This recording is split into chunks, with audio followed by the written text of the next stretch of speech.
Ladies and gentlemen, it's a little bit earlier, but we'll get the proceedings started. I'd like to welcome you all here tonight, and we'll get things started. If you could all stand, please, for the National Anthem.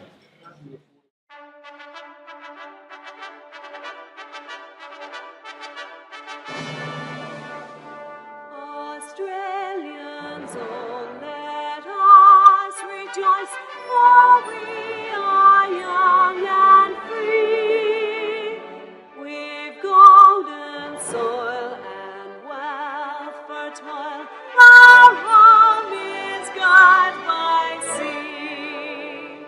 Our land abounds in nature's gifts of beauty rich and rare. In history's page, let every stage advance Australia fair. In time of strength, then let us sing, advance Australia fair. Beneath the radiant Southern Cross, we'll toil with hearts and hands to make this Commonwealth of ours renowned of all the lands. For those who come across the seas, we've boundless plains to share. With courage let us all combine to advance Australia fair. In times of strength, then let us sing, advance Australia fair.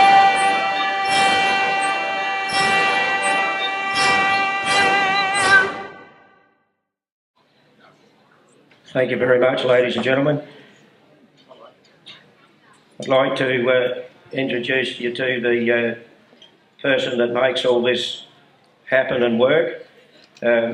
He's a real campaigner now, I guess, but yeah, Peter puts a lot of time and work into these functions and to helping other people, and you'll hear about some of those stories tonight.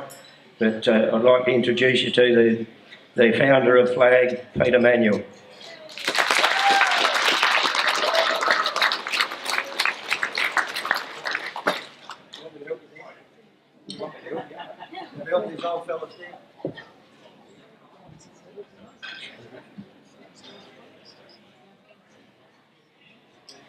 Thanks very much, Brian, and yeah, welcome you all. Thank you very much. I know it's a little bit hard these days with the way this state's being run with money-wise. I mean, we're the highest tax state in Australia, and we've got the highest unemployment in Australia. We've got the highest power price in Australia, and as Malcolm Turnbull keeps telling us, it's never been a more exciting time to be an Australian. Well, I think he needs to change that. I think he needs to say it's never been a more exciting time to be a politician. Brian and the FLAG board, I can't thank you enough. I can't do it without my own. Peter Manuel's useless on his own, I can tell you, and I thank you very much for your support and your hard work. And I think when I get around this state now and this country, more and more people are concerned with what's going on. I've never heard so many people that talk about politics these days. I mean, years ago, oh look, it'll be all right.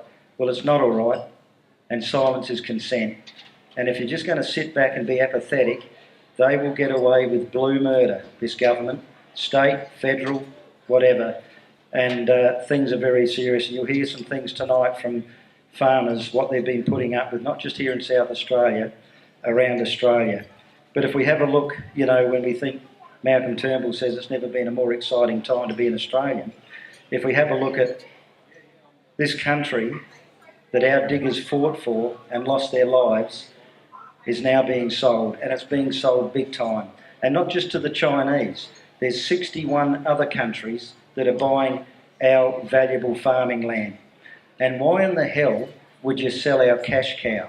We've got nothing else at the moment that's going to pull us out of the muck, reduce our massive debt, and food production is the number one thing that can do it and create these jobs.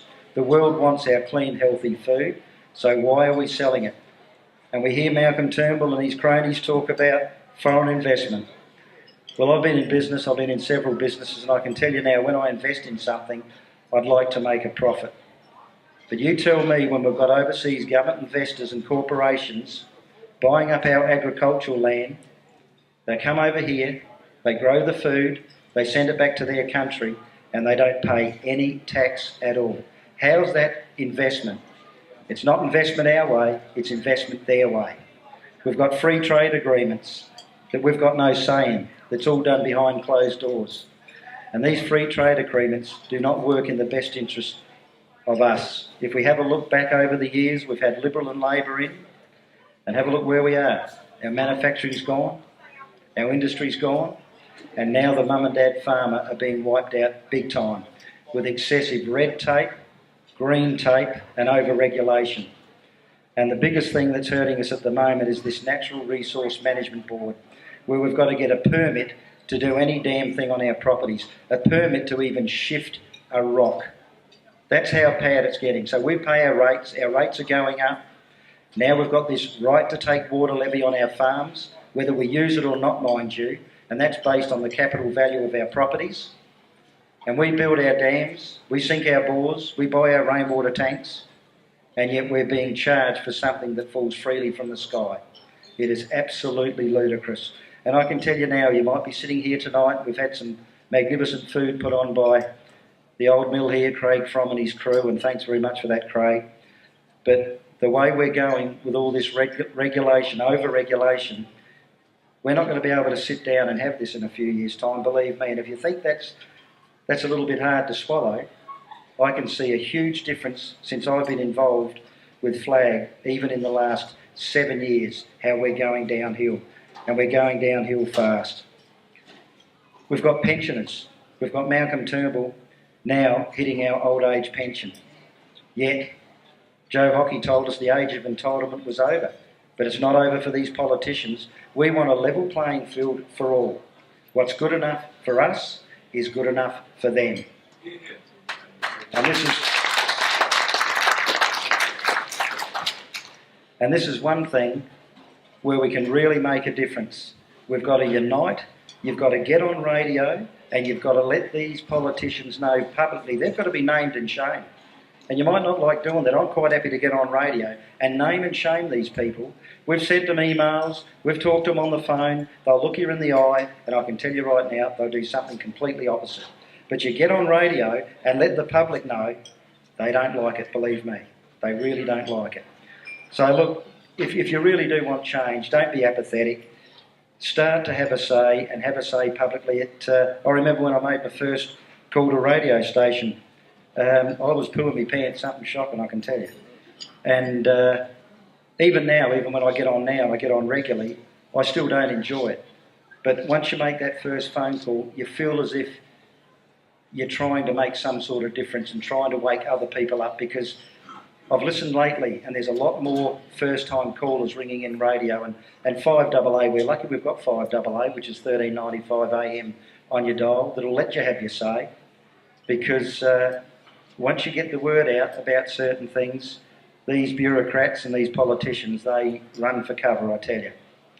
In a minute I'm going to ask the first farmer to come up, and we're just going to do a quick interview just so you can see what we're actually putting up with, because it's ludicrous, and all we're trying to do is grow clean, healthy food for all of you, and if there's anything left, for the export market.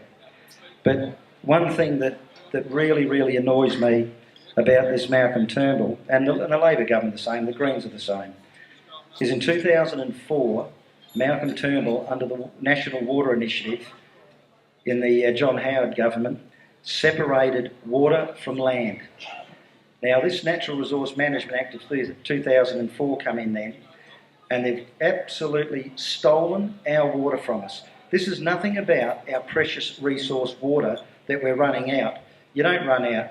Water is a renewable resource. If you're in drought, it's up in the clouds a little bit longer. and it's still in the aquifers. We never lose it. We can pollute it, no worries at all, and we've got to be very careful of that, but we never lose it. But in 2004, Malcolm Turnbull, as Minister for Water, separated water from land and made water a tradable commodity. So they restricted us, and they're selling our water on the open market. And they've sold over $50 billion worth of our water rights to overseas government investors, and who's got it? And corporations. And it's going to get to the stage where water is just going to be too expensive for the average mum and dad farmer to buy. And we've already bought we've paid for our water when we bought our farms. If you buy a farm in a higher rainfall area, you pay more for that farm because it's got the water. I've got 2 bores at home. I can't irrigate. I can only use them for stock and domestic use. And I've got plenty of water underneath, but no, there's not enough water in the system. The NRM tell us, well, how much water is in this system? We've got that much water going out to sea, ruining our seagrass, being wasted, yet we can't put in another dam, especially in my area, the Angus Bremer catchment. Ian Hunter last year, with a flick of a pen, signed off no more dams. So how are we supposed to drought-proof our properties? Put in a bore, they say. My daughter put in a bore recently. She bought a block up from us. She went down 115 metres, and the water they struck was very little, and it was too salty.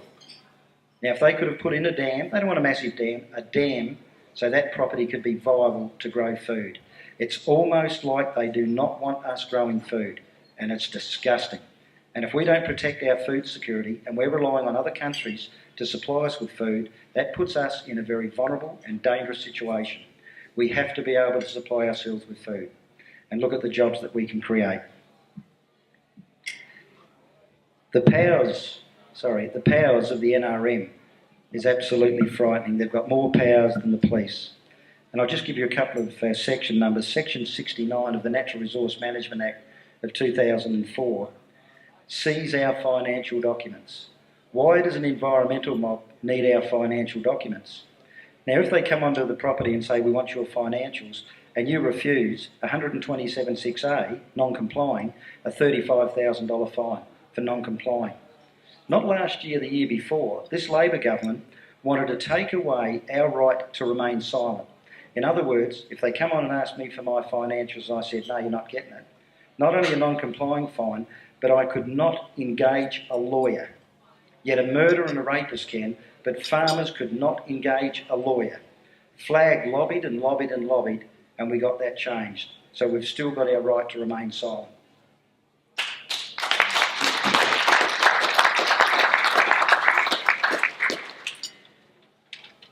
If we have a look at creating jobs, just quickly, we can create these jobs. We get these politicians telling us, you know, if you vote for us, we're going to create badly needed jobs.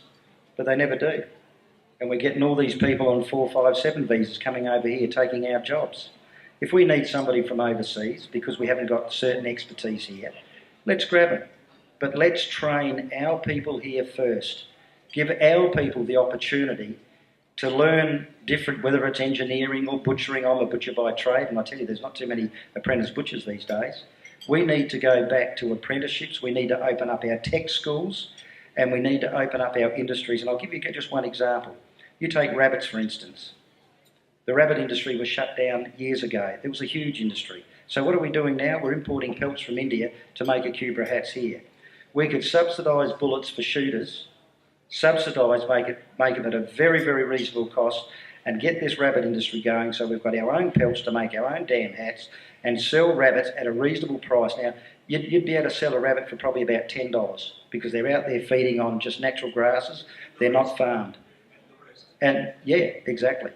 So there's an opportunity where we could open up a whole new industry again, and we've got a food source at a very reasonable price, and we're helping the farmer because these rabbits are not out chewing up our feed and all the rest of it. I won't say any more on that at the moment because there's a lot more we can talk about because I really want to get these farmers on board, and then we want Professor David Flint and Leon Ashby to come up and say their little bit.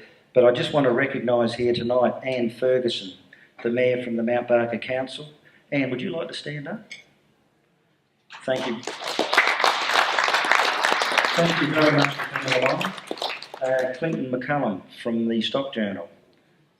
I hope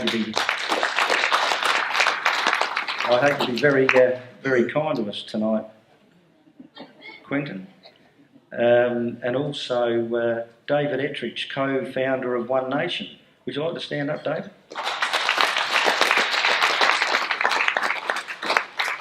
Thanks very much. Have I missed anybody? Is anybody else here from a political... Nothing? I think there was somebody from Nick Xenophon team here. No? No? Right, no worries at all. Okay, can we have Jeff Waite? Jeff, would you mind coming up on stage? A few months ago, or how long ago would it have been, Jeff? Sorry, 15 months ago, he shot 2 kangaroos on his property, and they were headshots, gone. He didn't realise you need a permit. So the NRM, somebody dobbed him in, so the NRM got involved and has taken Jeff to court. No warning, no nothing, have taken him to court, and the day that he was in court, the judge said to the prosecutor, which is an NRM officer, what would you like to see happen to Mr. Waite today? Jail or a fine? Lucky, the prosecutor, the NRM officer, said a fine. So Jeff got charged $2,400. $2,400 for shooting 2 kangaroos on his own property humanely. Now some people might say, oh, you know, shooting kangaroos, it's terrible. That's not the point. The point is they should have given him a warning. Not only that, they've dragged his name through the papers and everything like this, and this is absolutely disgusting. And it's been a bit of a rough ride, hasn't it, Jeff?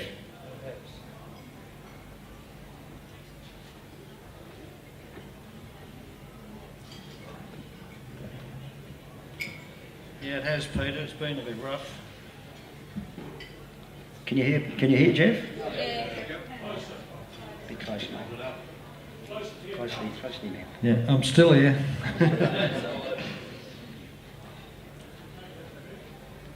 How do you feel what's been happened to you? The way I was treated was, I was treated as though I was a criminal. I was treated as though I'd murdered 2 people. What about the bullying tactics, Jeff? Not real good. They taped everything. They photographed everything. It was something I was not comfortable with.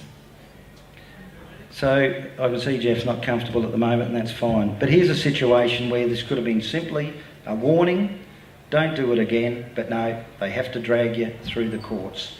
And it's really affected Jeff, and it's absolutely disgusting, to be quite honest. The worst thing, Peter, is I admitted to shooting them, and I thought by being cooperative to these people, they would be sensible about it. But the more I cooperated, the nastier they got. That is absolutely disgraceful. That's exactly what we're putting up with. We're putting up with communism here, I can tell you. This environmental movement is not about the environment, believe me. It's really not. Peter, they also told me my fencing was wrong. In what way? Well, I run some cattle, mesh and barb, and they told me that was wrong, that I should have just 3 plain wires, not too tightly strung, so the kangaroos could come and go as they please. So how about... And I have that on the NRM tape. Now that's brilliant. So how do you keep your cattle in? I'm not sure. No, well, we know. It's lunacy. But look, Jeff, thanks for coming up and sharing that little bit. Is there something else you might have forgot? I can see you're a bit nervous, mate. Don't worry about it. How do you think I'm feeling?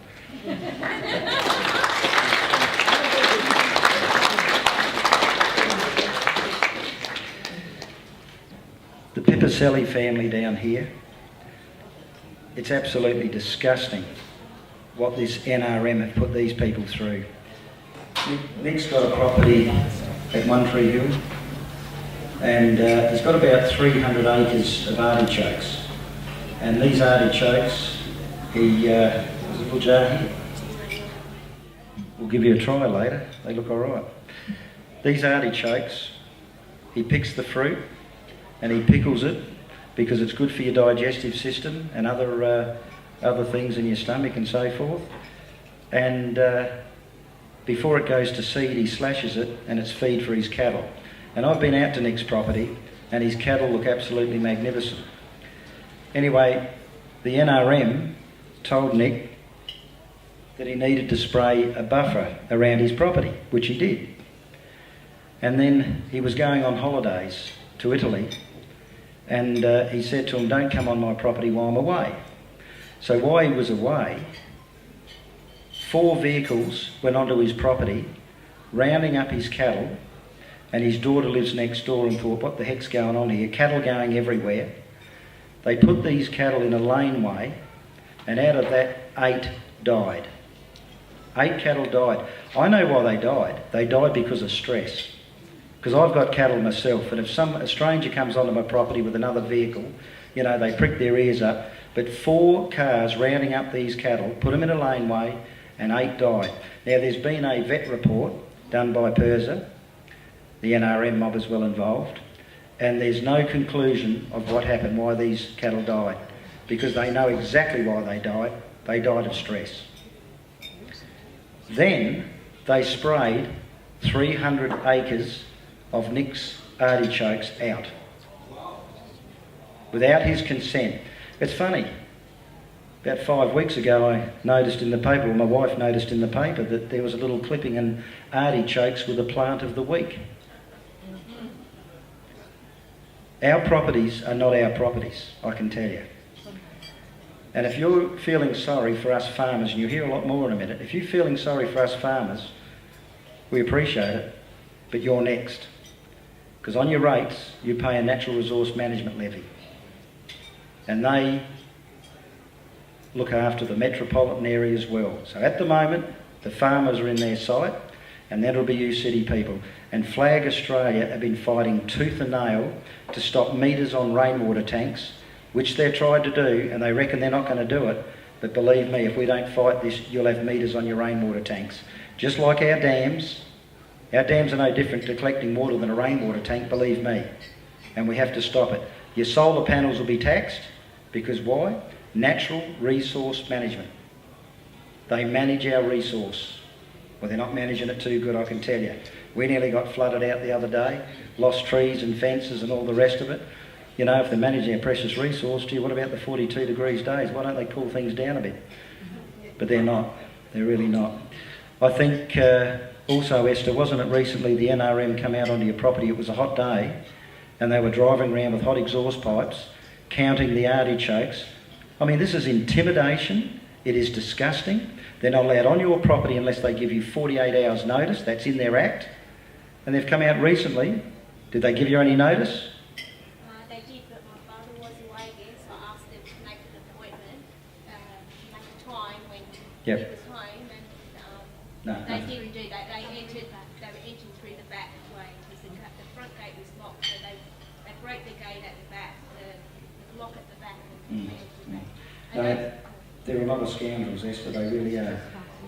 The biggest problem we've got is the Liberal Party are not going to do anything. The Greens hate us farmers. And as we've seen with the Labor government, what's happening to us at the moment, I don't know where we go with this, to be quite honest, at the moment, but we are on the way out. This natural resource management dictatorship want our properties to be one big national park. And you might think, how can anybody think that? Believe me, we're living it and breathing it. That's what they want. And it's terrible. Have I missed anything, Esther? All the cows were pregnant and they all lost their babies. These cows were pregnant and they all lost their babies. What about the animal welfare issue on these? This mob, fair dinkum, they are disgusting. Absolutely disgusting. They really are. 5 hours they rounded them up for. 5 hours they rounded up Pipicelli's cattle. 5 hours. Mr. Hunter, I hope we'll give you a copy of this YouTube video, Mr. Hunter. You need to pull your whole organisation into gear, mate. It is an absolutely disgrace. It's a dictatorship. And I noticed that when you're in Parliament House, you're eating pretty well. And we're growing it for you, mate. Next time you have breakfast, lunch and tea, just remember who grew it, a farmer.